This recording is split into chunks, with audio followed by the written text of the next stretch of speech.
할렐루야! 예배 자리에 나온 우리 모든 친구들을 주님의 이름으로 환영하고 축복합니다. 우리 친구들 한 주 동안에도 각자의 자리에서 잘 지냈나요? 학교도 가고 학원도 가고 친구들이랑 놀기도 하고 게임도 하고 공부도 하고 숙제도 하고 여러모로 바쁘게 각자의 시간을 보냈을 것 같아요. 그런데도 이 시간 다른 데에 쓰지 않고 하나님께 예배드리러 나온 우리 모든 친구들, 하나님께서 더욱더 큰 은혜를 주시리라 믿습니다. 그러면 우리 사도신경으로 예배를 시작하도록 하겠습니다. 우리 친구들 큰 목소리로 또박또박 읽을 준비 되었죠? 전능하사 천지를 만드신 하나님 아버지를 내가 믿사오며 그 외아들 우리 주 예수 그리스도를 믿사오니 이는 성령으로 잉태하사 동정녀 마리아에게 나시고 본디오 빌라도에게 고난을 받으사 십자가에 못 박혀 죽으시고 장사한 지 사흘 만에 죽은 자 가운데서 다시 살아나시며 하늘에 오르사 전능하신 하나님 우편에 앉아 계시다가 저리로서 산자와 죽은 자를 심판하러 오시리라. 성령을 믿사오며 거룩한 교회와 성도가 서로 교제하는 것과 죄를 사하여 주시는 것과 몸이 다시 사는 것과 영원히 사는 것을 믿사옵나이다. 아멘.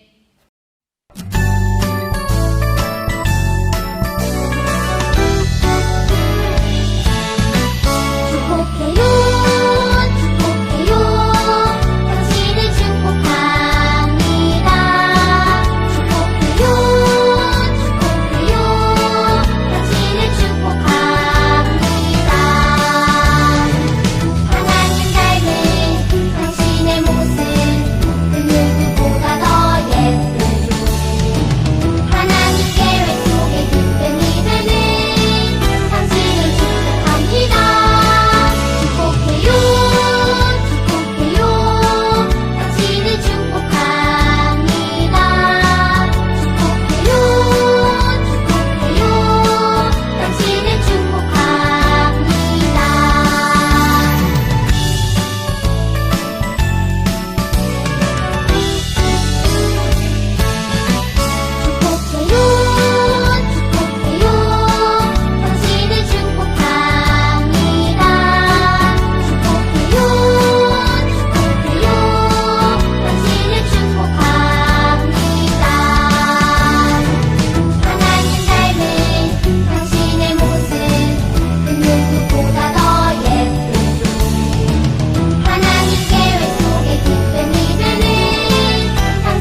삼아 주셨네.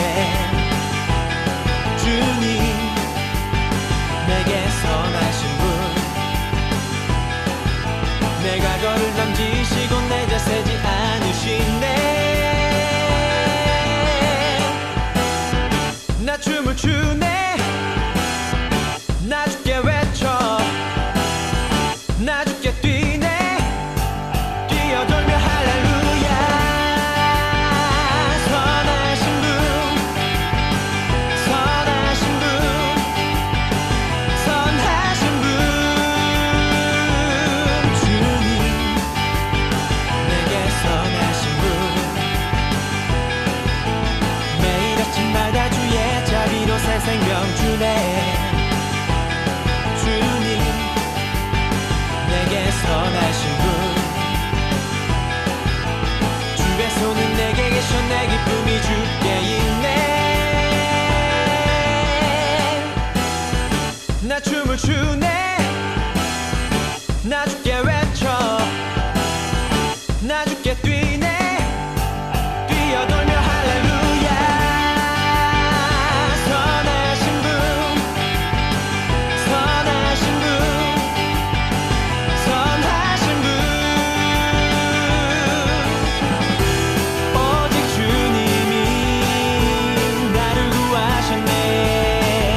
하나님, 오늘 저희에게 이렇게 귀한 주의를 주시니 감사합니다.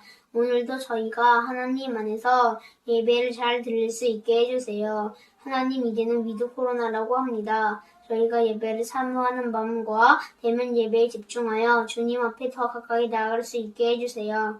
또한 오늘 저희에게 말씀을 전해주시는 전수영 간사님께 기름을 부어주시고 말씀 듣는 저희도 하나님 말씀을 더 귀 기울여 듣게 해주세요. 감사드리며 오늘 예배를 받으실 예수님의 이름으로 기도드립니다. 아멘.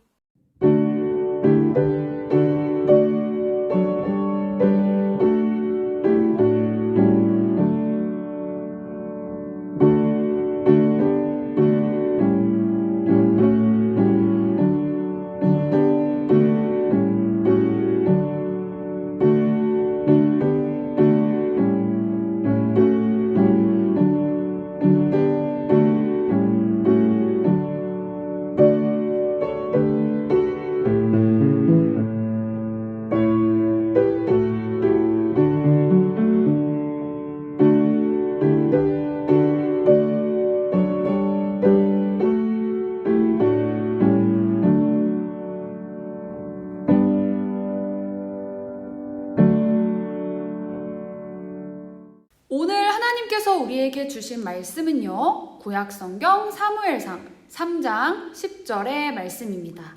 간사님이 가지고 있는 성경의 페이지로는 412페이지인데요. 우리 친구들 모두 성경책 준비되었죠? 예배 드릴 때는 꼭 성경책을 챙겨서 나오는 습관을 들였으면 좋겠어요.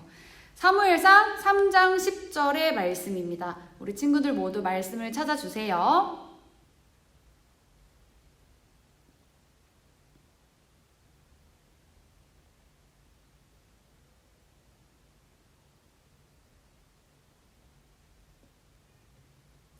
다 찾았나요? 그러면 다 함께 또박또박 큰 목소리로 읽도록 하겠습니다. 여호와께서 임하여 서서 전과 같이 사무엘아 사무엘아 부르시는지라. 사무엘이 이르되 말씀하옵소서 주의 종이 듣겠나이다 하니. 아멘. 지난주에 우리는 한나에 대해 말씀을 들었죠. 한나는 그녀의 간절한 기도 끝에 아들을 갖게 되었어요. 그의 이름이 무엇이었죠? 맞아요. 사무엘이에요. 사무엘은 바로 오늘의 말씀의 주인공이에요. 사무엘이 살던 당시의 시대는 어땠을까요? 사무엘상 3장 1절이 그 시대가 어떠했는지 말씀하고 있는데요. 우리 다 함께 이 말씀을 읽어볼까요? 아이 사무엘이 엘리 앞에서 여호와를 섬길 때에는 여호와의 말씀이 희귀하여 이상이 흔히 보이지 않았더라. 성경은요, 사무엘이 살던 시대를 하나님의 말씀이 희귀하던 시대라고 이야기하고 있어요. 그렇다면 하나님의 말씀이 희귀하다는 것은 무슨 뜻일까요? 그래요. 하나님의 말씀이 잘 없었다는 뜻이에요. 즉, 우리가 레어템 하는 것처럼 하나님의 말씀이 아이템으로 비유하자면 레어템과 같다는 것이에요. 또 3장 1절은 이상이 흔히 보이지 않았다고 하는데 여기서 이상은 비전이에요. 비전은 예언자가 기도를 통해 하나님께 받은 메시지나 사건이죠. 그런데 그 비전이 보이지 않았대요. 하나님께서는 더 이상 이스라엘에게 비전을 보여주시지 않으셨어요. 왜 하나님의 말씀이 잘 있지도 않고 그 비전이 보이지도 않았을까요? 그것은 바로 하나님의 말씀을 듣는 사람이 없었기 때문이에요. 그 대표적인 사람이 바로 엘리 대제사장의 두 아들인 홈니와 비느하스였어요. 홈니와 비느하스는 대제사장의 아들, 그러니까 오늘로 따지면 목사님의 아들이었는데요. 이 두 사람은 하나님의 말씀을 듣지 않고 예배도 제대로 안 드리고 헌금을 훔치고 못되고 나쁜 일만 계속해서 저질렀어요. 어느 날 사무엘이 여호와의 전에 누워 있었어요. 사무엘이 쿨쿨 자고 있는데 누가 사무엘아 라고 불렀어요. 뭐지? 대제사장님이 나를 부르시나? 사무엘은 엘리에게 달려갔어요. 대제사장님, 저를 부르셨어요? 아니, 나는 너를 안 불렀는데?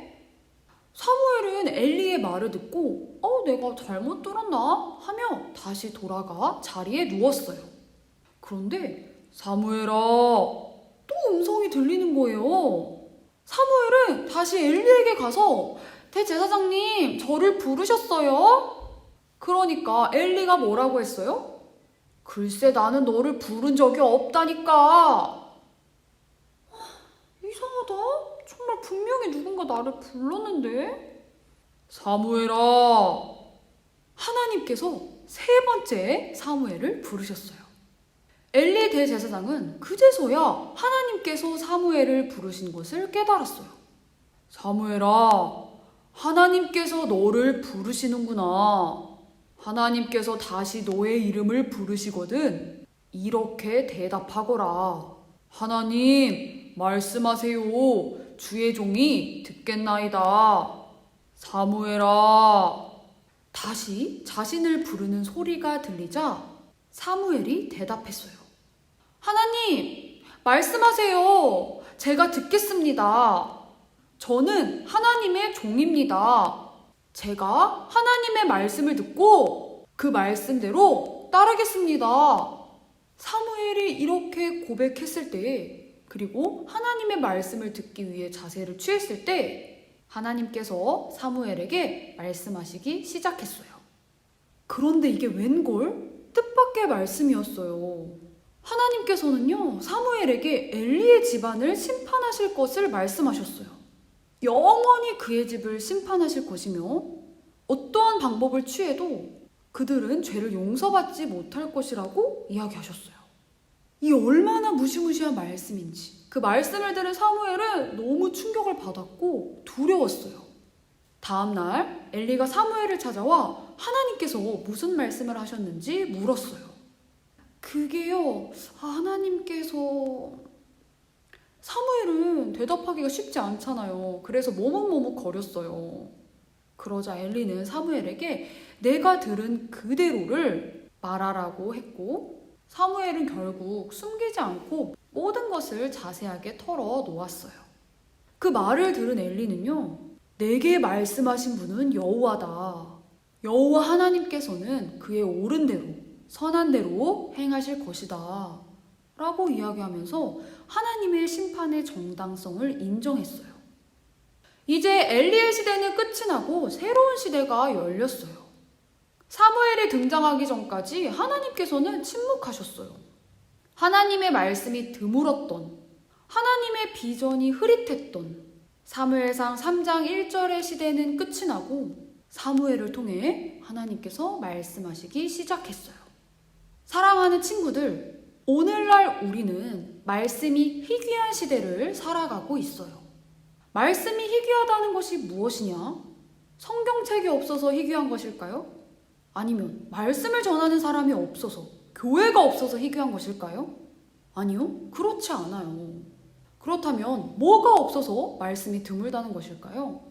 바로 하나님의 말씀을 듣는 사람, 하나님의 말씀에 응답하여 순종하는 사람이 없기 때문에 하나님의 말씀이 희귀하다고 하는 것이에요. 마지막으로 하나님의 부르심을 들었을 때 사무엘은 고백했죠.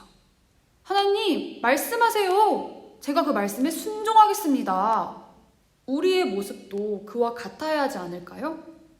우리는 늘 교회에 나오고 예배를 드리고 설교를 듣고 있지만 정말로 하나님의 말씀을 그분의 말씀이라고 생각해서 듣지 않는다면 우리는 하나님을 안다고 말할 수 없어요.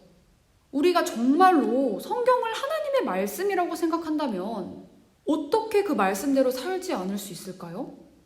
그럴 수는 없거든요. 우리가 정말로 하나님의 말씀을 이 세상을 창조하시고 우리를 지으시고 예수 그리스도를 통해 우리를 구원하신 하나님의 말씀으로 듣는다면 순종할 수밖에 없어요. 말씀을 마무리하겠습니다. 오늘 이 세상에는 하나님을 믿는다는 사람도 많고 교회를 다니는 사람도 많고 말씀을 전하는 목사님이나 전도사님도 많고 성경책도 많고 기독교 신앙과 관련된 컨텐츠들도 참 많죠. 그런데 하나님의 말씀을 듣는 사람이 없기에, 그 말씀에 순종하는 사람이 없기에 말씀이 희귀한 시대를 살아가고 있다고 이야기했어요. 자, 말씀이 희귀하던 시대에 오직 사무엘만이 하나님의 말씀을 들었어요. 오늘도 하나님께서는요, 사무엘처럼 하나님의 말씀을 들을 사람들을 찾고 계세요. 하나님께서 찾으실 때, 하나님께서 우리를 부르실 때 우리는 홈리와 비느하스처럼 하나님을 모르는 사람이 될까요? 아니면 사무엘처럼 하나님의 말씀을 듣는 사람이 될까요? 하나님의 말씀을 듣겠다고, 하나님의 말씀에 순종하겠다고 결심하는 친구들만 큰 목소리로 따라 읽어봅시다. 하나님 말씀하세요. 제가 듣겠습니다. 하나님 말씀하세요. 제가 순종하겠습니다. 아멘. 우리의 이러한 고백이 현실로 이루어지길 간절히 소망합니다. 간사님을 따라서 기도하도록 하겠습니다. 우리 친구들 기도 자세 준비해 주세요. 우리 지난주에 기도의 중요성에 대해서 들었죠. 우리 친구들 이 시간 자신의 마음을 담아 함께 기도했으면 좋겠습니다. 하나님, 말씀을 듣는 우리에게 어린 사무엘과 같은 고백이 있기를 원합니다. 하나님, 우리에게 말씀하여 주시고 우리가 그 말씀을 듣고 반응하고 순종할 수 있게 성령님 함께 해주세요. 이 시대에 무너져가는 하나님의 말씀을 다시 세워나가는 우리 모두가 되게 해주세요. 우리의 주인 되신 예수님의 이름으로 기도드립니다. 아멘. 다 함께 주기도문 하도록 하겠습니다. 하늘에 계신 우리 아버지여, 이름이 거룩히 여김을 받으시오며 나라가 임하시오며 뜻이 하늘에서 이루어진 것 같이 땅에서도 이루어지이다. 오늘 우리에게 일용할 양식을 주시옵고 우리가 우리에게 죄 지은 자를 사하여 준 것 같이 우리 죄를 사하여 주시옵고 우리를 시험에 들게 하지 마시옵고 다만 악에서 구하시옵소서. 나라와 권세와 영광이 아버지께 영원히 있사옵나이다. 아멘. 하나님 아버지께 감사의 박수를 크게 올려드립시다. 하나님 감사합니다. 자, 잠깐의 공지를 하도록 하겠습니다. 이번 주 암송 말씀은 사무엘상 3장 9절이 아니라 10절입니다. 우리 친구들 3장 10절의 말씀을 외워주시면 되겠습니다. 이제 주말이 지나면 날씨가 추워진다고 하는데요. 우리 친구들 옷 따뜻하게 입고 다니고 건강에 유의하시기를 바랍니다. 이번 한 주 하루에 1분, 3분, 5분 구별된 시간을 하나님께 드려서 기도하고 우리에게 선택의 순간이 왔을 때 하나님의 말씀을 따르기를 소망합니다. 그러면 우리는 다음 주 예배의 자리에서 다시 만나도록 하겠습니다. 우리 친구들 모두 안녕!